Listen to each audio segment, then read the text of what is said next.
more than any player like that's in the game. Like obviously Koikfa trusts Bulba. I mean, he's been on a team with him since forever. Exactly. He played with way too in Liquid, but if push comes to shove, you want to be the guy who determines whether you win or lose. That's a great mentality, though, because I mean, if you're Michael Jordan, you're the one that wants to shoot the last shot. Yeah. You're the one that wants the ball in your hand when it's important. Like, if at any competitive sport, like having someone that is really comfortable in that shot caller role, like when the game is on the line, give the ball to me, coach. I can knock it out of the park.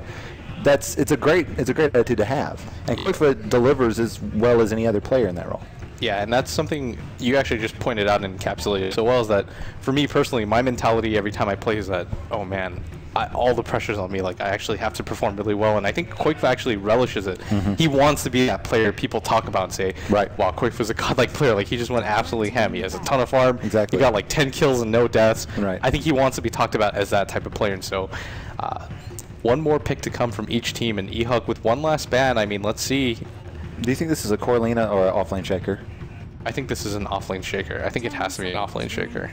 How do you feel about that? You have? I felt kind of mad about it so far.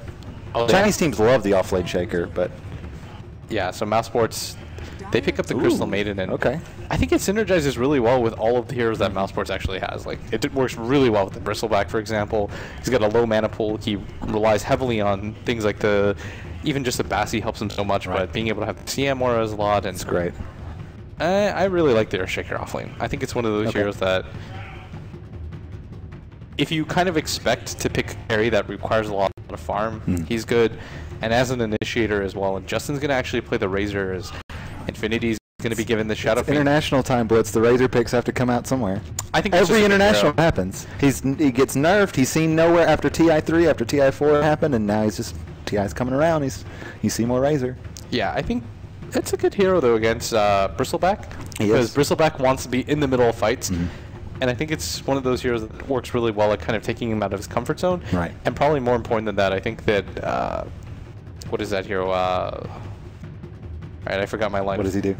I forgot my line of reasoning. Like, I had an idea, and Cap actually just walked in front of our camera. Good job, Cap. Give him a wave. Man, you're such a clown. Hi. What hero are you trying to think of? What does he do? I don't know. I feel like I just lost my such a bad what is Razor good against? Is Razor's good against it, or Bristleback is good with it, or something? I was going to say, I think the Razor's just good against, it was like Bristleback and the Wind Ranger, because the Wind Ranger requires so much that you have to have good positioning, and you want to just be in the middle of the fight shooting focus fire. And the other thing too is that, oh man, I'm so glad that you brought that up again and forced me to talk about it, because the Wind Ranger, typically we kind of see that Ags first build is really popular, but if you're playing against a Razor, you need something like the Blink Dagger or the Force Staff, so that you're not just static link the entire time. Exactly. Because you don't want to use your Wind Run to just run away from the static link. It's also really hard to get a full, like, any type of duration focus fire off, because you cast focus fire on Razor, you get the slow on you, and then you can just run away. Yeah, You usually get like 1 or 2 hits off, and he's already out of range. Yeah, so it's not even the best to shackle him, and so Paw's going to come out, and that just gives us a little bit more time to kind of analyze what's going to happen here. Is eHug, I think their lanes are pretty standard. I think that the reason why MJW is playing the Earthshaker and why I was so certain is because you need some sort of hero to protect your Shadow Fiend in the mid game, and I think Earthshaker is just one of those iconic combos. That's what I think why we've been seeing it a lot, is we see this offlane Earthshaker. It's usually on Dire, so he can usually just kind of go up the lane really fast and protect his Shadow Fiend if he sees some action going his way.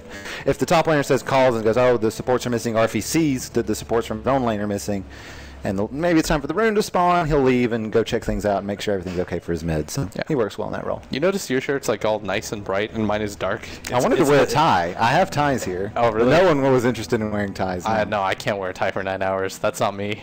Come on. It's going to be you at some point. If you keep going with this, man, we're going to get to a point where we're in like stadiums and...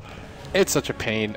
You know what? I'm going to be terrible at stadiums and large venues. I'm so you're going to be working ESL. You wear ties at ESL, right, Cap? Yeah? Yeah. He's waving. Yeah, he's nodding his head. So you're going to have to wear a tie at ESL, man. You're going to have to step it up. I did for MLG, but they're just uncomfortable because they ride so high up, and I'm not used to the pressure on my neck, but the game has started. You can do it. I believe in you. I'm going to try to make it so that eHug is going to walk in as 5 into the jungle. I think this is the right idea. Just try to secure your ward placement a little bit and see if you can catch anybody out. This is one of those moves that teams do but it's not meant to be a commitment. It's one of those. Right. If we get a kill, fantastic. If we don't, we get the ward down. Do you ever draft around like, oh well, this will be really good for we invade their jungle, before the horn blows? Do you ever really think about that, or is it just something that you just do anyway and hope that if you have the good lineup for it, you find somebody, and if you don't, you hope you get out scot-free? I don't think you draft just for that. Okay. Like I think it was obviously not just for it. Yeah, I think that you kind of ignore that factor. It does make a difference in terms of how aggressive you're going to get into the jungle, but I think you don't really care too much. Okay. Like I saw Empire play against Vici, and they had like a terrible level 1 lineup, and they decided to fight. They got absolutely dominated. Right. They were losing like 2-14, 10k gold lead in 13 minutes, but they were still able to pull it back because their overall strategy was centered so strongly. And so we do see this mid matchup. It's the Wind Ranger going to be against Justin now. A bit of a lane swap is Infinity now is. That was actually weird because Justin actually initially picked. He did pick. They did the swap. Razor. Yeah, they did swap. So they make that mid game adjustment. Maybe Infinity isn't really feeling it, and at bottom, both are smoked up. I really like this move, but you are going to try to gank a Bristleback. Level 1, he's not the best hero at surviving, and you have 3 disables. They have 3 disables, but they don't have a whole lot of damage. Yeah, and this has to be really obvious at this point, because both supports aren't zoning out the top lane. And their smoke's gone now. Yeah, and I think this was a good YOLO maneuver. Like, okay, if we can pick up a kill on Black, just give MJW a better start, that would be huge. Because I feel like that was one of the things that went so wrong for eHug last game. Is that MJW never really got his footing at any point in the game. Are they going to still go for this here? Yeah, I think they might, but the creep wave's going to come up as well, and just a little bit ill-timed. I think the Earthshaker's kind of bad for this. Like, we're wanting to get an early engagement on the Bristleback here, too, because he's doing this fissure blocking, and they got the double range creep really early. And so it just pushed insofar they can do anything, and Justin's getting really low here. Yeah, and he pops the almost being able to cancel it by Quakefoot, but not quite. Yeah, Bloody Nine moves in just to help out a little bit and give Justin a little bit of breathing room, and that's the right idea, as Quake was dominating this mid matchup so far. 11-5 against the 4-1 of Justin, and not it's not supposed to be that one-sided. Yeah, I would agree with that. I've played this matchup before. I think the Shadow Fiend should do okay, but Quakefoot's just such an aggressive mid player. So he's going to get right-click down a little bit and trade hits. And again, Justin's going to take that power shot as Quakefoot just starts to up his CS little by little. But with that early soul advantage that the Lena's giving him now, Justin should be just fine. Right, I agree. And Black's kind of self-sustaining here, too. He's going to be just fine against this Earthshaker now that the supports have left. Even getting nice and ballsy underneath the tower. Yeah, and I think he picked up that wand in the event that he might get killed mid.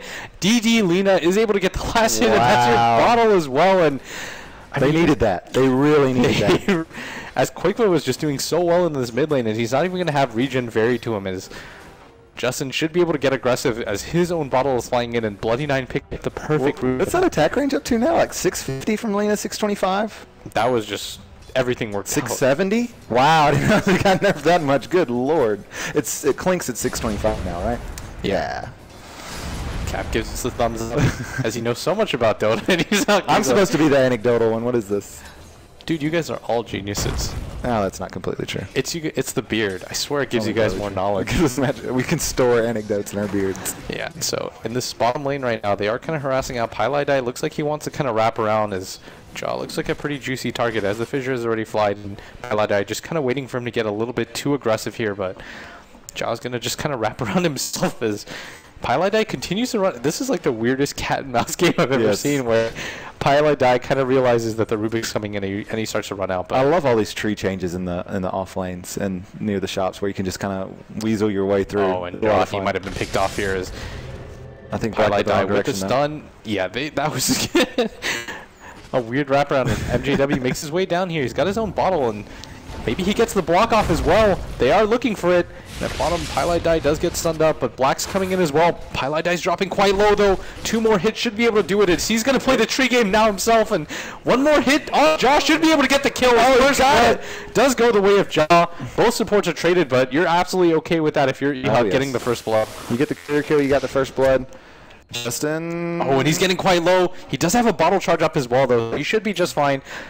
And this is what they need to do to kind of get Quakefoot back in this lane. If he doesn't have a bottle, like, you need at least one support to rotate in. And a great job, MJW, there scouting out that regen. That's exactly what Justin needed.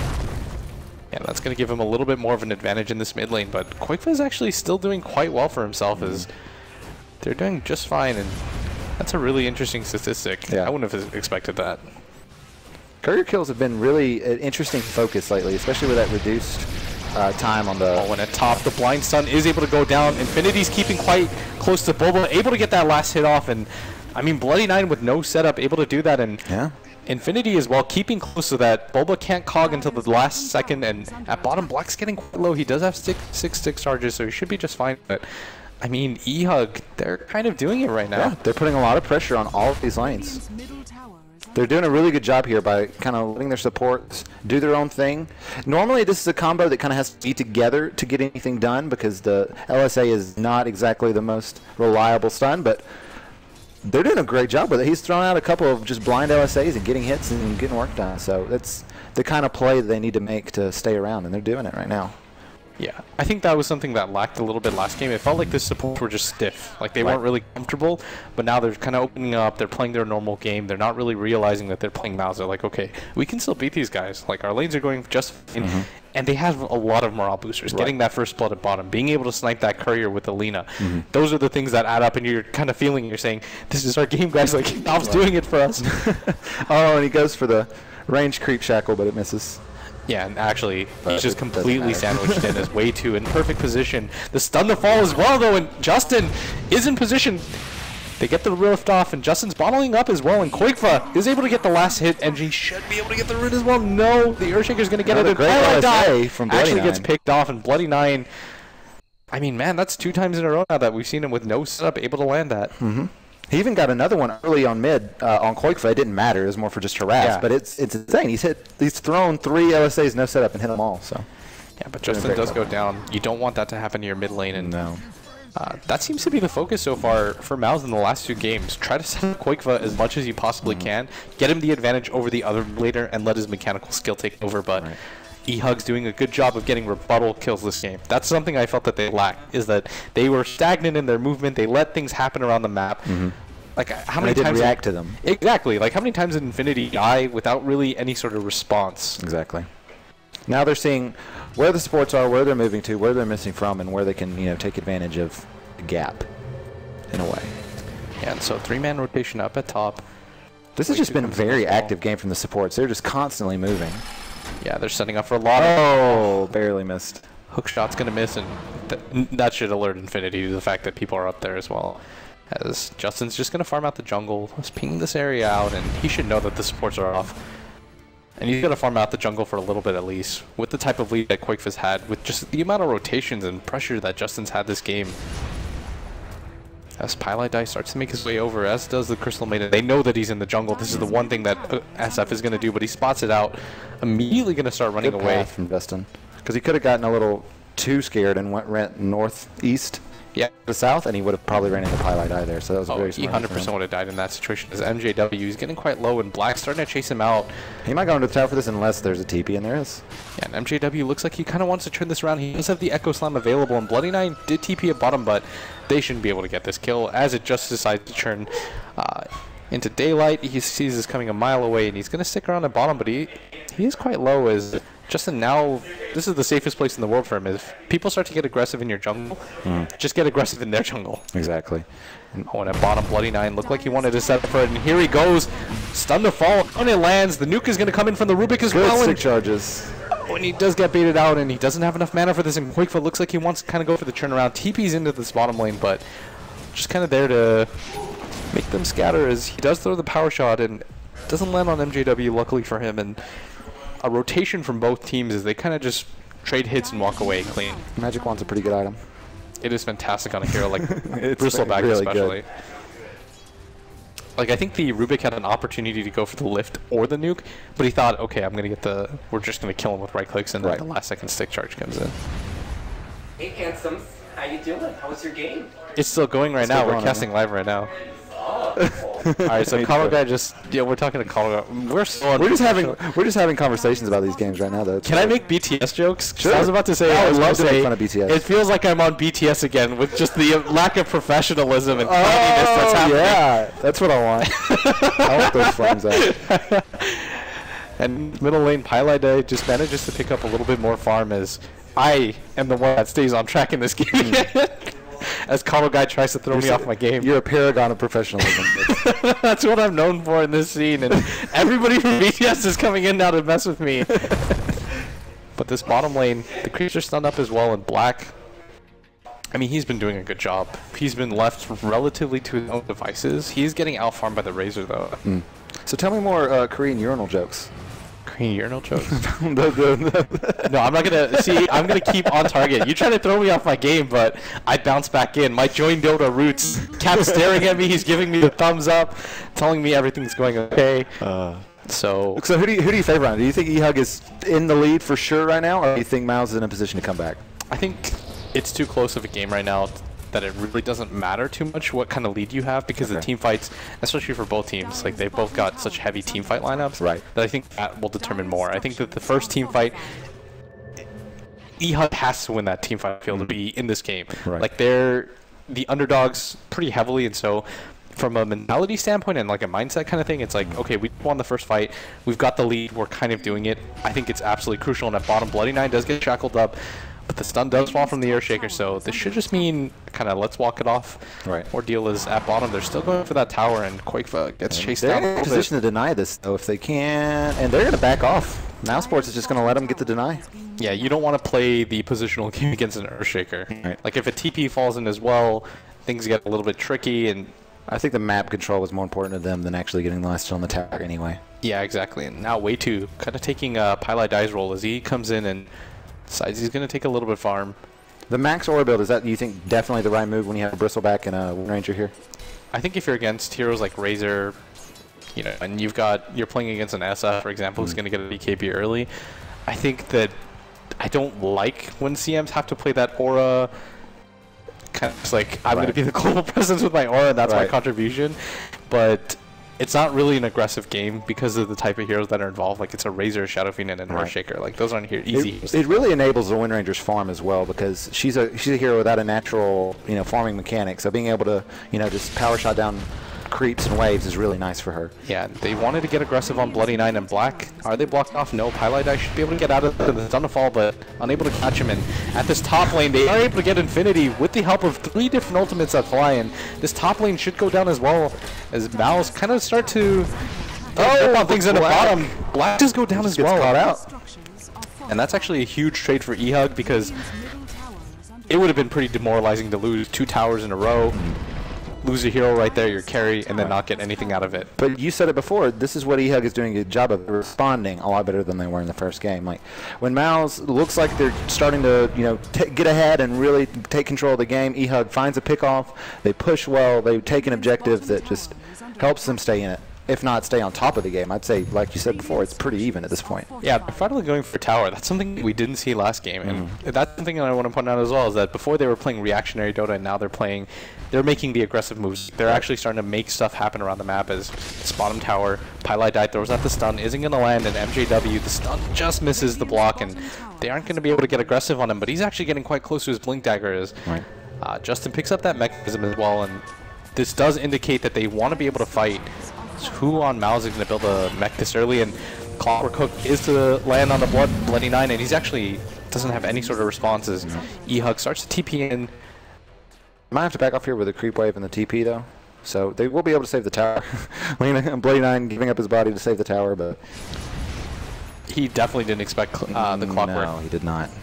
I mean, Bulba's been pretty patient this entire game, though. I think he had like 1 hook at top and then once in mid, and they kind of just got lulled into this kind of like sleep where it's like, okay, well, we'll deny this tower again middle and it'll be fine. But a bit of a lead for Mouse now is they do have the lead, I believe, in XP and in gold. Thank you, Scriff, you're the best. But it's not that big. Like, no, it's in a much better position than they were last game. It's Weapus. It's not Scriff. It's Weapus? Yeah. He was talking to me between the games, dude. Oh, yeah, you're right. My professionalism. So MJW gets a little bit low, but he's really close to his Blink Dagger now. Like, this is a much better game than we saw. In terms of his farming, he's got 1,500 gold. I think at last, as somebody pointed out, he had like 1,600 gold at one point, and another stun for Bloody Nine by himself, and Bulba does have the hook, but he's just going to use it to get the hell out of there as he needs to. A lot of rotations coming in, and to be able to get caught by anything is they don't have any gap away. He'll be fine. No disruptor this game. And Justin just continues to farm out that jungle right now, and he's actually getting quite close to whatever he wants to get as well. I think a BKB should be the option. Maybe a Silver Edge as well would be quite decent, as Koikva takes that mid lane pretty uncontested. That's the most underrated part about Wind Ranger now, is she can just focus fire down tower so fast. Koikva picked up a double damage rune and put that tower, the top tower just melted. And that TM, like you said, it helps the Wind Ranger so much, because typically if you level that ultimate early and you're using it actively, it just destroys your mana. Like, you have to go back to base so often, but with that CMR, I mean, look at that mana regen go. And you don't have to get a Maelstrom to farm. You can just W. Yeah, over and over again. For me, I'm a 7K MMR legacy user. What is that? That's that guy. Oh, you're a legacy user too. Yeah. Okay. So it's even, you're like, it's your 7K plus because you use the legacy. There's a guy. I wasn't actually trying to coggy it. There's just some guy in Twitch chat that's like, you know what I'm talking. He's like Dabas. 7K legacy user. So getting back to the game, is Justin, they are smoked up and they aren't going for the rotation at bottom as eHug. They don't want to lose towers for free, but I think Mouse finally kind of senses this and says, okay, they're going to try to contest this at this point. They've got a Shadow Fiend with a mech. They want to get into these early engagements, and Mouse smartly start to back out and start to farm out a little bit more. You know, I don't think I've seen any drop-off in the amount of mech purchases since 6.4C. Do you think it's still a fantastic item that heroes like Shadow Fiend and Nyx sometime, well, not even Nyx as much, I'm trying to think of the other common mid mech builders, but Viper, heroes like that, do you still think it's a great move for them to pick it up, even though the cooldown is insane now? It's something like, let's see what it is, it's 65 seconds? In some ways, I don't like it on the Shadow Fiend still, but with the drop-off of Ewell's purchases especially, I think that it's the item that, if you don't want to get a BKB off the bat, or you don't think that a Blink Dagger is your best option either. Right. I mean, because if you got a Blink Dagger and he tried to blink aggressively against Mouse's lineup, he'd get blown up every time. Right. He needs something against the burst damage. I'm not necessarily sure if it's mech that he needs, but I think it's okay. We've started to see some people rush SNY, which is okay, not fantastic, I don't think. It's kind of the Mario of items, right? It's like the all-around item, where it doesn't really do anything amazingly, but does a lot of things good enough. Yeah, it's like the new drums. Remember when everyone used to just pick up drums on everybody? Drums on every hero. Yeah. So yeah, I think it's pretty good. It's definitely better than Blink, I think, and you don't, like, Helm builds are just way too passive for this meta right now. Oh, yeah, definitely. So Black picks up his Vanguard. Crimson Edge would be quite decent against eHug's lineup right now, as take away a lot of the damage, but the Blink Dagger is picked up on MJW and a Smoke to Fly as well, as they look like they want to get aggressive on this map right now, and they have to, because right now Mouse is just taking towers without really any sort of response. Black seems to be the target in this mid lane, and I don't know if they have the damage to be able to pull this off, as he does have support behind him as well, and this is a full commitment of the smoke though, and they haven't shown the Blink Dagger quite yet. Is Bulba really the target that you want to go for as well though? He does have the Blade Mail, and yeah, I don't think that's who they want to go on. It's definitely not their first choice. I think if he's in position, they'll go on him, but he is definitely not who they would like to engage upon if possible. Yeah, Koikva is going to let the power fly atop, and they're just going to kind of get out, and they're playing the cat and mouse game so well right now. Yeah, the shot scattered them out. Good job by Bulba. He's constantly spamming that out just to make sure he gets as much vision as possible. Great job with flare usage. Yeah, this is the type of position that I don't like the mecha stuff, where you want to force fights, but you can't. Like, you're just kind of running around the map getting split pushed, then the effectiveness of the items drop pretty dramatically. Right. Because what was once like a 12-minute mech, you're like, oh, that's a fantastic item for the timing for the item. You kind of aren't as enamored with it after the 20-minute mark, where people just pursue down really quickly. So we'll see what the decision for eHug is here. They still feel like they're kind of playing on their heels here. They're, you know, having to be careful in their jungle. Mouse is rotating into eHug's jungle a lot more than eHug is going into Mouse's jungle. So they do seem to be on the back foot, even though they're really, really all in here with this Shadow Fiend. And yeah, that's a good point. We've started to see it used to be the Maelstrom build was kind of the go-to if you were going to play a core Wind Ranger, but I have not really seen that much. It's usually you get that Aghanim Scepter. Maybe you'll get a Force Staff before, but then you'll go to crit. Highlight die. He's going to get opened up on Jaws quite low though. One more hit should be doing it, and he does go down as well. It's that revenge finger. Like, I'm not leaving this ship by myself, and so he goes down as well. And Koikva rotates down at bottom, and MJW finally is able to get that rotation out, and I don't really know. Who do you favor this kind of slower pace game for? I usually just slower games. I almost always favor just the better team and the more experienced. He's going to get cogged over here. He does have the mech, the BKB, and the wand charges. It looks like he wants a hard commitment from the heroes of Mouse, but the fissure to fall as well. Black has a haste rune. It's not going to be able to do too much here. That's the first BKB commitment of the game as well. That's not really what you want to get done out of your first BKB usage. Yeah. And at bottom lane as well, I mean, the tier 1 tower, or the tier 2 tower falls for Black not Black, Quakefa. That's like, he's done that so many times now. He just goes around the map like... He's been involved with all of these tower pushes. Yeah. It's just, Hero so strong at it. Especially now that he has an Aghanim Scepter on it too. Is crit going to be the next item? I don't. If you rush Ags, it's almost never not crit because it's just the most efficient damage item after that. Yeah, I think that the crit... I mean, you can go crazy and get a Deso, but... I think Deso would actually be quite decent as well. If you're worried about high grounding. Echo Slam going on the top and Black. He's getting kind of low, but does pop the Crimson Edge. And at top, I mean, Bloody Nine lets the ultimate loose as well, but they just don't have enough damage for this as Infinity gets cogged up. The Blade Mail as well from Bun. A little bit of a reactionary move by eHug is they're just kind of trying to get out of there. They don't even want to engage anymore. That's rough to have to blow the Echo and everything and still not get the kill. I don't think Bloody Nine had Laguna up there. I said Crimson Edge, I mean Crimson Guard. Crimson Guard. He did use Laguna, I believe. It just... very tanky Bristleback. It did nothing. Like, he's at full HP again, and Infinity's actually getting quite low. Pylite die with that Blink Hex, the stun to follow as well, and this should mean a kill on Infinity as well. And can they get any sort of rebuttal? Bulba's blade mailing out. He's just trying to walk away. Once again, the Fissure's just not quite enough to block him in, but the Telekinesis is enough to pull him back, and they will get the kill. Yeah, but you're okay with that. A Clockwork Flare with the carry Razor every time you take that. Oh, yes. I mean, it's kind of Clockwork's idea, right? He's just going to go in, make space, and if he dies, it's okay as long as he brings somebody down with him. Yeah.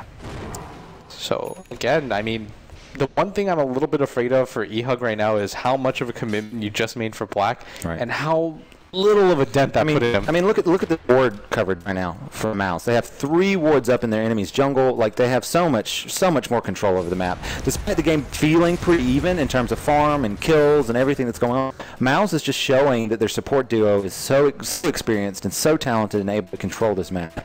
Just way more, this game, the way the tempo is right now, feels like Mouse are 5Ks, 8K ahead in net worth, when it's much more even than that, I think. Oh, for sure, and it just feels like that the mech now is kind of a useless item in some ways because, yeah, the Shadow Fiend's at the top of the net worth chart, but you have to consider the fact that they got almost no usage out of that mech. Like, it actually just did nothing for them this entire game. It did kind of save him in that jungle, but at the same time he had BKB the entire time. The Razor manages to have a BKB of his own, and I think this is kind of the timing for eHug. Oh, man. And this D-ward attempt at top was just out of range. I just know it. Yeah, barely.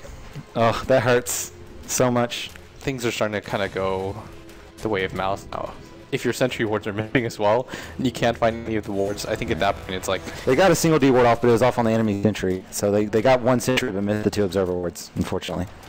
Yeah, and up again, they just continue to split the map as Mouse has started to realize, Brian, that they don't really have to take in direct engagements. Like, they're getting more out of the map right now with how much map control they have. Exactly, and that's the thing. Like, Shadow Fiend is supposed to be in the top. He's the fastest farmer pre-20 minutes in the game, just because of raises. Statistically, his GPM is usually higher than like an Alchemist, but no one really runs Core Alchemist anymore. So it's one Quakefoot at top. He does get opened up on. Maybe this is the initiation they need. And yeah, just when the ultimates are on him, and one more kill, can they do it? As Pylite does get the Hex off, the Urnafall on top of his head, and they're going for a pretty heavy chase here as Bulba's going to be all smart. Yeah, there was no way Bulba would have died. So good job at eHug there, getting some offs. And they really need to turn this into objectives, is what they need to do. They need to get some of this map control back, take this tower, maybe even go for a Roche. Yeah, and Mal's doing their best to mitigate the damage from that kill, going around the map, trying to farm it out again. And the thing is, they can't go for objective. Look how far all the lanes are pushed. They're going to get this top lane at least. They have to. They have to get the top tower, but like after that, like you want to be able to get a lot more than, you know, a tier 1 tower kill at 24 minutes when you take out their main core and a support here. It's the best option though, especially when you're kind of forced into your base with the amount of split farm that they've done this entire game. And Bulba looks like he kind of wants to go find whoever he can as this top tower does. When Quakefa's going to respawn now, Force Staff's going to be picked up by Bulba, and SNY is the choice for Bristleback. I think this is the perfect item. Like, he needs some sort of gap closer on his own, and it just makes him a little bit tankier. Exactly. He just wants to be able to tank everything. It's an underrated damage item as well. Oh yeah, and Bristleback's just an underrated damage dealer in terms of his right clicks. Yeah, and Justin's going to go down to this bottom lane. What do you think? That ultimate or Scotty? It's a Lincoln's. I mean, you don't want to go with Lincoln's against a Bristle in general. Yeah. But, I mean, it could be. I doubt it. It's probably a Scotty. Yeah.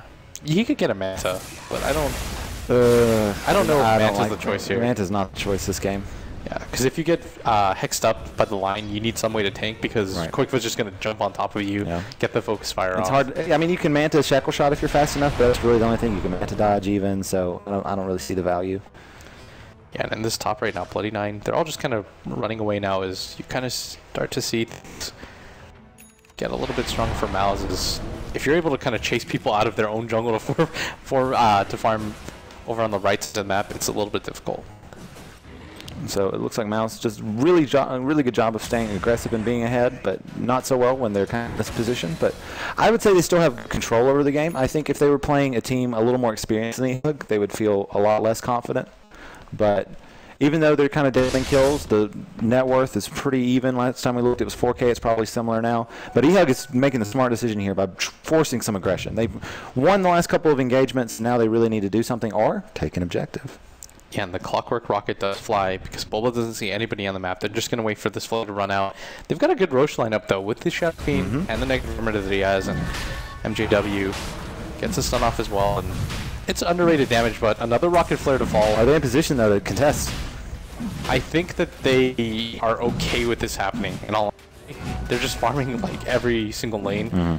Highlight Die is kind of in position, but the rest of them just aren't. Like, there's no tier 1 mid, for example, to TP2, and Highlight Die just get the stun off, and you're just messing with them. I feel like I see this tier 2 for Roche trade so often. Yeah, it's one of those things where if you're out of position, then you might as well do it. That up tier 2 falls so many times when Roshan gets killed, I feel. It's the move. If you're not going to defend, then you're just going to get aggressive and take that out. You know they can't TP2 afterwards. They're not going to run all the way up there just because you're going to be gone afterwards. Yeah, I think that the only teams that take fights like that are EG. For example, they feel that the cone of the Roche pit, even if you have the Aegis, it's still worth it. That's a good point, especially if you have the lineup built around it. And then you have Sumail playing Storm Spirit half the time, so he can... Man, that guy's... Had that DAC play when he went in and got the Aegis was so good for them from a morale standpoint. I didn't even think you were going to say DAC. I've seen him do it so many times at this point that you could have just picked and chose the tournament, and it would have been prevalent to this discussion as Infinity continues to farm out that top lane. The problem I feel with this build, though, is that it's very mid-game centered. He's got a BKB and that drums. Not a whole lot of damage. Does have a lot of tank. Not the best mobility either. Does the race field really change that much? Is it still Ags and then maybe Refresher, maybe AC? Or do you go more right click here? I don't think you have to go for the Ags anymore. Okay. I think that you go AC would be a really strong option. Even getting a Butterfly against a hero like a Wind Ranger would be pretty useful. But you see a Scotty sometimes too, but I feel like that's not that... It's okay against this lineup, but I wouldn't say it's fantastic. Yeah. I just think he needs a little bit more damage than they have right now because the SF is going for all of these kind of tank items. So it's got aim at Shiva's Guard. You see Shiva's Guard sometimes with Razor. That'd be pretty good. Yeah, I think it's okay. They need some sort of tank. An AC would be really good as well to be able to keep things alive, as armor's the way to beat the Wind Ranger, and she uses that focus fire. But map continues to be farmed out. Pretty slow pace this game compared to the last one. Yeah, especially compared to the last one. I feel like this so far from this match, it's either or. It's either a really aggressive game early, or we see almost no kills, and the game goes relatively late. I don't see a whole lot of games ending in 37 to 40 minutes. It seems to be either sub 30 or post like 45. I think it's because of the item builds, honestly. I think that Mouse have kind of correctly ascertained that eHug has kind of gone for a lot of defensive items, picking up early BKB, picking up the drums on the Razor. I think that kind of signifies that they are playing for this mid game, and as long as Malice don't get 5-man wiped, they're perfectly okay with it. Like, this Aegis isn't even going to be used in all likelihood. See, anytime you get an offlane shaker, I think that's kind of the issue that arises. If they did a great job, the point you made is perfect. Like, they were able to help out the Shadow Fiend a lot. Just the threat of the Earthshaker rotating in kept them from getting a lot of kills off on a mid. But once you get into this later portion of the game, having Earthshaker, Lena, and Rubik all on your team isn't the best late game. He's still good initiation, but just not dealing out near as much damage as he could be, especially when your opponent team doesn't have like illusion heroes or summons to really buff up the damage of your Echo Slam. Trinity picks up that plate mail. I'd imagine that's either Shiva's or an Assault. Those are like the main options that you can go for. I'm trying to think of who normally. I know Ortiz tends to go Shivas, but I don't know how many people besides him go Shivas. I think if you're in a high ground scenario, like eHug were a lot more ahead than they are right now, he would probably get the AC right because it works so well against the towers. Right. But I think that Shiva's is just a cheap option. Right. It's pretty good against the Bristleback. That attack speed slow. S4 does. Okay. That makes sense. His idol. He probably did after S4.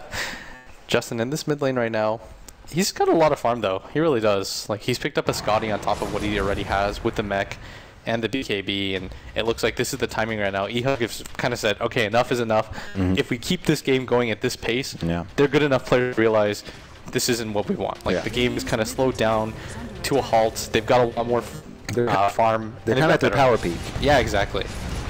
And so if they don't win, they might not win. They might not win these fights, but they can't. If they wait any longer, they'll definitely lose. Yeah, they have to take it. And MJW blinks in for the stun, but no real follow-up as Justin is getting a little bit low as he gets 4-staff off, and Bulba gets the hook and the cog off onto Play9 as he's going to fall. 2 hits should be able to do it with the Finger of Death, and Justin actually gets shackled up as well. And Quakefa doesn't want to just use his ultimate right here, and Black's going to kind of get forced by the Razor. And do they want to engage this as Quakefa pops his BKB, just starts to go to town, but he's actually getting quite low as Justin is doing a lot of damage, and Quakefa soaked up so much. As the stun does fall by the Earthshaker, and in the back line, Jaw's going to get picked off as well. Justin lets loose with the ultimate, and it's able to reduce a lot of damage, and Quakefa's getting pretty low, and the BKB popped off as well by Justin. He does have the Aegis. Well, no, just afraid. As he has to kind of get out of there for a second. He is going to get healed up to full, but this isn't the position he wants to be in. If he does get caught, he doesn't have a TP. And they know that he's at full health now that the Aegis is gone. Yeah, he does pop the BKB. Just starts to go to town on Bulba, and this should mean a dead Bulba. And Way2's going to come in from the rear. Oh, loose with that ultimate as well, but he's going to get right-click down as well, and that's a double kill right now for Justin. The shackle shot comes in for Quakefa. He's so low. If he gets hit by anything, that would be the death of him. He gets the raise off. That's a triple kill right now, and Black able to clean up, but still, I mean, that's a 4-for-4 trade right now.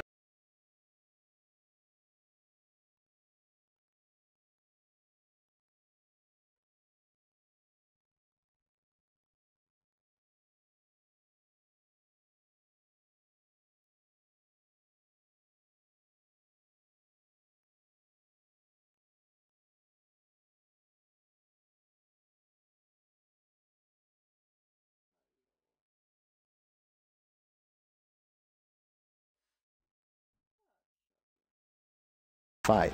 Yeah, I'm actually really surprised that Quakefa decided to go back in for that. Yeah. That was like, he literally had 175 HP in his... If he gets hit by a line of his ultimate after he kills him even, he probably dies. I was really worried for him there, but isn't able to get out. But Black does get the mop-up kill. Right. So 5-for-4. It ended up being worth it.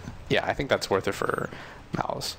And the gold doesn't really change too much, but... Like we were talking about, this is kind of their power peak. So if they can't really win a team fight right now, it's not looking good for them winning a team fight in the future. Yeah, they had the Aegis, they had both BKBs up. Right. Not a lot of charges were used on either. Things don't get easier from here on out, especially with the way that Mouse is built for the late game. And it looks like they might want to force the issue again, and I don't think this is quite the move. As Mouse is finally going to go for... This might be their first like team smoke of the game. Yeah. Quakefa's here at top. But as a group, they're just going to try to look for whatever they can. As MJB sits behind this Razor up in mid, and maybe just getting some ward up in this jungle is worth it, even if they don't get a pick off. Yeah, I completely agree here. I think this is one of those moves that if you find somebody, it's like the level 1 rotation into the jungle. If you find somebody, great. If you don't, we're still getting aggressive wards down. And where will that ward be is the question. Are they putting? I know they had one. Did they not sit it down? Oh, he's thinking about it. Oh, he doesn't actually have one on. No, Lion. Oh, Pi has one. Yeah, I was about to say Pi has one. I should be able to drop one down, but eHug really thinking about it. Ward cover now though. Yeah, they do. They kind of swept around with Mount here. He's going. Is he going to give the Fountain the base ward? This is one of my favorite wards. Yeah. Okay, yeah, I love that ward. It's so fun, especially when you have a Pudge on your team. They know, though, right? They were pinging out like crazy. Like Twilight Dye just kind of walked across and eHug. Yeah, it's a really safe ward to D-ward. Yeah. Maybe they're trying to catch them D-warding it. Yeah, it actually kind of looks like what Pai's going for. He's hiding behind this tree. Dota mechanics, that one tree's able to hold him back as Jaw does get the sentry down. I think as soon as he goes into D-ward, they want to like hookshot in and kill him, but I guess that's not going to happen. Okay, so that's a little bit too deep. I mean, I guess Jaw gets his Compendium challenge. D-warding. Yeah, he's able to get that off. And team, now we just got to win. They did get that bottom tower. Yeah, that was a very good move from there. That was a really, this was just a risky ward from, because now they don't have any other wards down. They only had one in the inventory, and he goes for the really risky one that he kind of telegraphed placing down, so interesting decision there from Pai. High risk, high reward, just like his playstyle. That's like the best way to exemplify the way that Twilight Dye kind of plays is like, okay, if he dies, he's doing it for the cause, and sometimes it can work out really well. Exactly. What just happened there? I think your hair hit. Oh, really? Or something. How did that happen? I'm not sure. There's no way. I don't have any facial hair. Just be careful, Blitz. I will, but there's... Alright, I'll just assume that's what happened. And Roche. And so, well, Roche will respawn just in time for Justin to miss it. Yeah, he just pops in. I think that's their timing now. They have to get the next Roshan. He's got... Like you said, they've kind of hit their power peak. Like, things don't get better for them here on out, and I think the next Roshan, you just kind of have to hope and pray that the fight goes a little bit better. Right.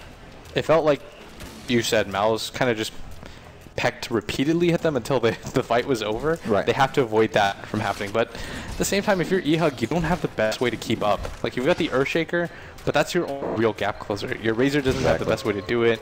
Your Shadow Fiend's picked up a Scotty, so that kind of helps. But people just kind of run away from you. Exactly, and he's going for a Satanic next, so it's even more ways of...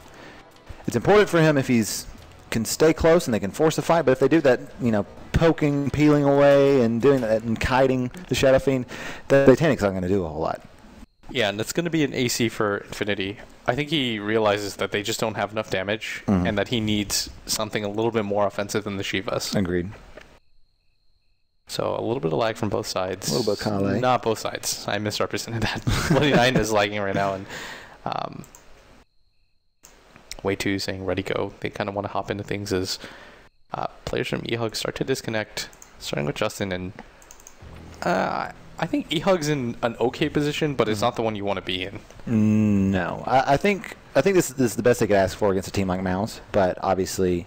It's more than I expected out of eHug, to be just completely blunt, because, like we said before, this is their 4th professional game with this roster. They weren't very good on the last patch either. And they're going up against a team that's the favorite in the qualifier for it. So if I'm eHug, I feel kind of good about this match, honestly, because yeah, they did poorly in game 1, but they were able to rebound, which shows a little bit about their strength, their intestinal fortitude to be able to come back and peck away in the next game. And so even if they lose here, it's almost like a moral victory, because then they know that they can fight with a team like Mouse, and maybe no one expected them to beat Mouse. And so to make it to the qualifier and to make it to that wild card slot maybe, or maybe even have a chance at the top, they have to beat everybody else. I think it's nerves as well. You're playing your first game of qualifier. You weren't really meant to be here. You had a recent roster swap. Yep. And you had to replace the team. Yeah, because I don't think it's so much that they're playing like better. It's just that they're kind of playing to what they're normally used to playing. Exactly, I would agree with that. They've calmed down. They're not playing reactionary Dota. They don't just see a kill happen. They're like, well, that's a loss. Like, well, that sucks. Yeah, that sucks. They're actually making things happen. Yeah, they're being proactive on the map. They're looking for opportunities. Right. Whereas before, it just felt like they were playing to not lose. Exactly. And that's a really poor way to play Dota. Yeah, exactly. So, I mean, the game's paused out. We're going to have a little bit of a pause here as people start to connect in, as the Shadow Fiend's still disconnected. You should see the monitor. It's like in a weird position, so I can't really see what's happening. And the other monitor is just a picture of my face. I'm kind of just checking out item builds right now. Bulba, he's going to be going for his Aghanim Scepter next. Black looked like he's going to be finishing his Assault Cuirass as well, and Koifa is very close to that Daedalus. So as soon as that happens, this is kind of a slower Daedalus than I was expecting from Koifa. He's not had a fantastic game. He went for BKB instead of the Daedalus first. That's what delayed it a bit. I think he needed to. Against the Earthshaker, it's the only thing that stops you from being able to get close and hit hard. Right. And against the Razor as well. You don't want to be getting the pass hits on you. They're going for their own Roshan. eHug gets a little bit unlucky. They went to go check in and it wasn't up yet. And eHug really need this to get back in this game Pai's in a good position. As soon as his smoke pops, he's going to run away. He was just sitting out there, just kind of holding, and as soon as it's visible, I'm going to run away. And they're going to take it down just in time. eHug, though, looking to fight this. I don't know if that's the best decision. Yeah, Bulba hooks in, is able to get good cogs off as he kind of isolates the rest of the team. He does go down quite quickly, but Infinity is going to drop as well. Pile Die blinks in, the stun off on Justin, and starting to run in. He does have the Seikos up as well. The Shackle Shot doesn't connect, and Pile Die goes down himself, and Bloody Nine is kind of hit quite a lot, and Black's going to get stunned up, but Koikfa does pop the ultimate on top of that Lina, and he goes down in short affairs. Just pops his BKB as well, and well worth it for Mouse, I'd say. They pick up the Aegis and 2 kills on top of that. Definitely worth it. And it's really unfortunate for eHug that Bloody Nine got that kill onto Pi, but not in a position where he could pick up the gem afterwards. Yeah, that would have been really huge. That's like a 900 gold swing. Exactly. That would have made that fight somewhat okay for eHug. And instead, he kind of picked him out a little aggressively and then ended up dying himself. So even if he was going to be able to pick it up, it would have been for naught. So, yeah, Mouse comes out a little bit ahead in that engagement, kind of like they have the entire game, just a little bit ahead. It's kind of dying from getting pecked to death versus, you know, being bludgeoned or stabbed. Koikfa, though, he will finish up that Daedalus. So the damage output he has now is just ridiculous if he can get somebody tackled down. Yeah, that's the only thing that they really have to worry about. I think that the BKB choice, as a result, is perfectly warranted. Right. All he really needs is a little bit of time to get on top of somebody and blow them up. I mean, we saw Infinity go down in like 3 seconds. Right. He's got enough damage right now. And Bulba's really close to that Ags. Once that happens, once this Ags gets finished up, I think Mouse is firmly in the lead just in their team fight potential because that AC will be finished. They'll have the Ags. Koikfa's kind of finished his build. They don't really need to wait for too much. It's just in Butterfly, I mean, that's what I expected on somebody at least. Right. You needed to be able to survive against the Wind Ranger. Yeah, it's definitely good against the Wind Ranger. And so it's probably, would you say NKB is the next pickup for Wind Ranger, especially if she sees the Butterfly? Yeah, I think so. Like, maybe a Force Staff would be okay as well, or a Blink Dagger. It's a lot of damage with the Focus Fire. Yeah. You're missing out on a ton, too. You don't get an MKB, but I feel like if you're Koikfa here, the one thing you're worried about is the positional game that you have to play against the Razor when he just gets up close and starts to static link you. Right. And they're invading the jungle right now. This is the right move, though. They have the Aegis and Pilot Die. As usual, Pai's in an aggressive position. He's kind of in no man's land right now as he continues to kind of stay up here and bait himself, but there's no one really to come and follow things up with. As the Assault Curse is finished on Black right now. They have the Aegis as well. I guess you can continue to play this game. It doesn't even matter if you have the Aegis or not. It just... you can continue to force things a little bit later. Right. And yeah, and now because of the Razor's item choices, he has one Aghanim Scepter, they can't really trade. They're going to have to, you know, defend the space fight. They can't push against him because the Razor just can't push fast enough. Yeah, I think the only thing Mouse are afraid of is that there are things that can happen. For example, the Earthshaker stun falls and then he gets a good echo as a result. Right. You don't want to run into a position where you're giving the game back against a Shadow Fiend and a Razor. So they're going to go for the safe objective as Koikfa pops his ultimate on this mid tower, and look how quickly it gets shredded apart. Slashers away. There's no salves on him, though. Oh, he's getting the MKB. Okay, so you're right. That's smart. I think that's kind of a no-brainer at this point, considering he sees the Butterfly pick up on Shadow Fiend. Yeah. And it's honest.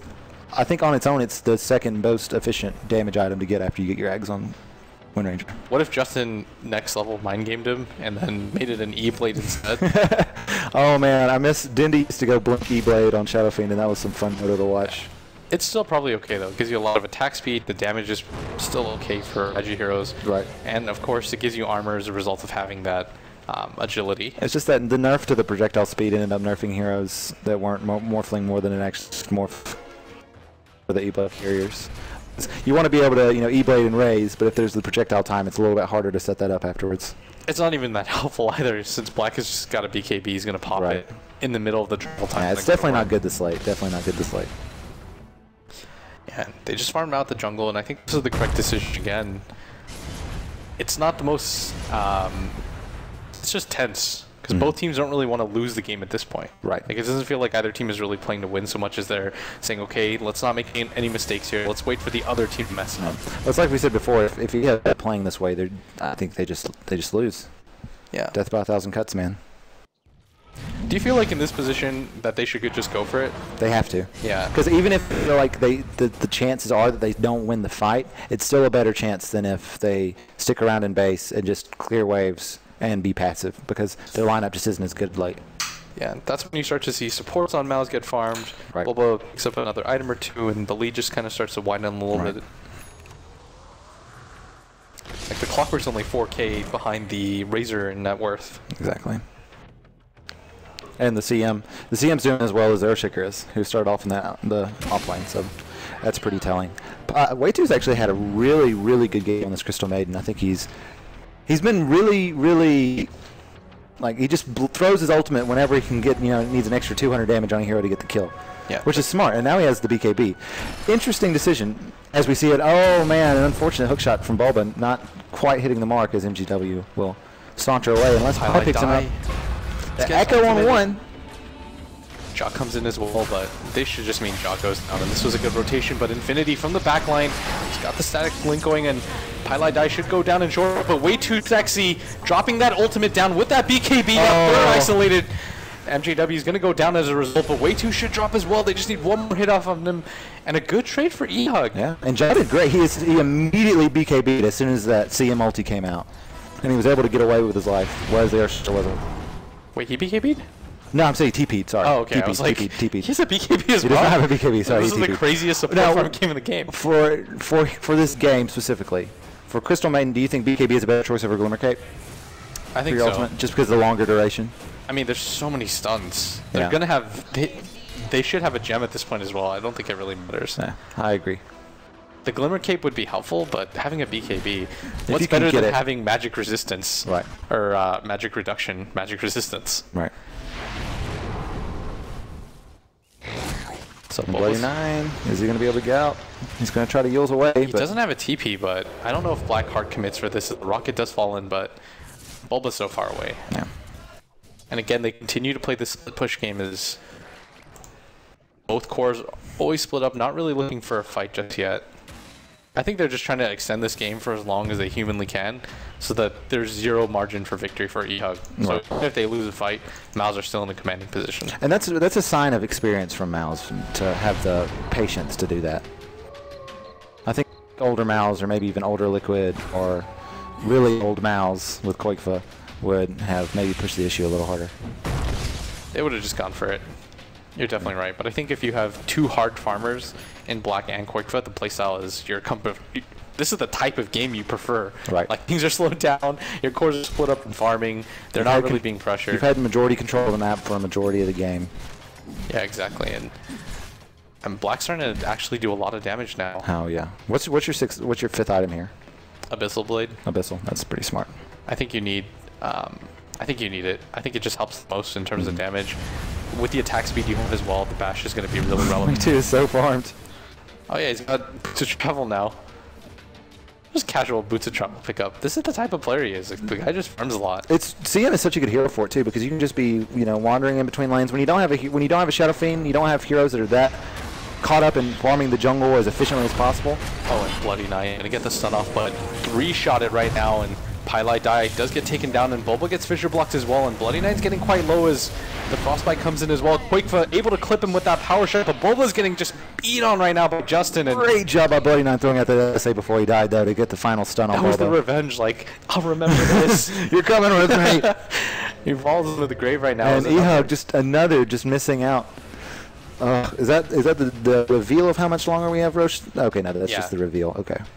This time it was okay. Yeah, no, there he was. A 2-for-1 trade, though, again, for eHug. Mm-hmm. And these are the things that you need right now. Right. It's not a core hero, but at the same time, like, kills are better than nothing at this point, obviously. But see, Mouse still has the confidence to still be pushing up into him. Yeah, and actually the Way2 popped out, but you're using the static link on a Way2, and I think that's the best possible scenario right now for Mouse, but looks like they just want to back out, realizing it's a 3-on-5 fight, and Way2's BKB, it's faded now, and they've just left him to die. Like, he's not going to survive this. Maybe this was not the smartest move for Mouse to be that far out with They're Clockwork Dead. That's a killing spree now for Justin. They're kind of getting pickoffs as Mal start to get a little bit sloppier. Right. Roshan's up as well. I assume that's the next objective, right, Brian? I would expect it to be, especially since they have the CM dead. They have to at least think to check, because it's an early Roshan respawn, but it's still a little bit fast enough to where you're thinking it's got to be there. And as eHug, you're looking for every objective you can to make that next fight you take on even ground. You don't want to go for base pushes right now without it as well. I think that Mouse have demonstrated that they win those fights over and over again. And this Roshan, though, could be what tips it over. Is Justin's got 6 slot items, and Infinity, he's picked up the Aghanim Scepter as well in conjunction with the Assault Cuirass. So going high ground is not the difficult thing it used to be for them. No, it's not. That Aghanim Scepter is a good pickup from Justin. I mean, Infinity. They needed the extra tower damage. Yeah, and they're going for the 5-man smoke here. I think this is smarter than actually just going for the straight-up Roshan. Yeah, because they even showed themselves a little bit. Justin kind of peeked out. He checked Roche. He went into the pit. He left again. Kind of showed that they were interested in Roche, and so they think they might catch Mouse, kind of scouting it. But this is a good job from Bulba here to realize that might be what's happening. Throw a rocket and then back off. Yeah, and it looks like Mouse may get into an engagement of this. Smoke action. Yep. If eHug end up going straight into the Roche pit after this, oh no, they just got it revealed as the rocket. timing for this. eHug probably feels pretty confident, but the smoke's going to come. They got to go fast though. This Roche is dying very quickly. Yeah, they probably don't expect the timing, but the power shot's going to land, and they're starting to walk in as he just gets popped. Jaw goes down. Quick affair right now, and Justin's left behind right now in those cogs. Great job by Bulba. They're just going to go for this Roshan, but the BKB is trying to get a little bit low. Who's going to pick up this Aegis right now as the CM flies in? Not a lot of damage. The Aegis is actually still on the floor right now as nobody's able to pick it up right now. MJW going to go down as well, and a Cheese and an Aegis go the way of Mouse. eHug last ditch go for that Roshan, but nobody has item slots there. The Crystal Maiden waited out those BKB charges, and all of a sudden a 5-0 trade. That was so unfortunate for eHug. It was just unfortunate. Mouse smoked up at just the right time, ended up being hookshot at just the right moment, and then they just didn't have. In the middle, it's so hard to micro in the middle of an engagement like that to be able to drop items, pick up the Aegis. They tried to bring in the courier to pick something up. The Cheese maybe it ended up dying. Just everything went bad for eHug there. Dropped your stick, but they're going to take down this mid-racks as well, and maybe even the bottom one is. Shades of old Liquid there with the TM ulti outside the Roche pit and the Clockwork in to secure the Aegis. Honestly, that was just Bulba. He played that so well. He left Justin inside the middle of that Roche pit. And that's GG's call. They realized that that's going to mean Mega Creeps. No way around that one. Great game played by Mouse. Really patient one. They decided to wait things out, wait for eHug to get a little bit confident and exit the map. And 2-0 right now for Mouse. I still think that was the right play by eHug. Oh, yeah, definitely. They just got unlucky with the Mouse backed off at just the right time, so they avoided the smoke gank into their own jungle. And when they decided to go into Roche, their smoke ended just in time for the rocket flare to catch them out, and it was just downhill from there. So Mousesports managing to take it to, well, pretty expected, but I think the biggest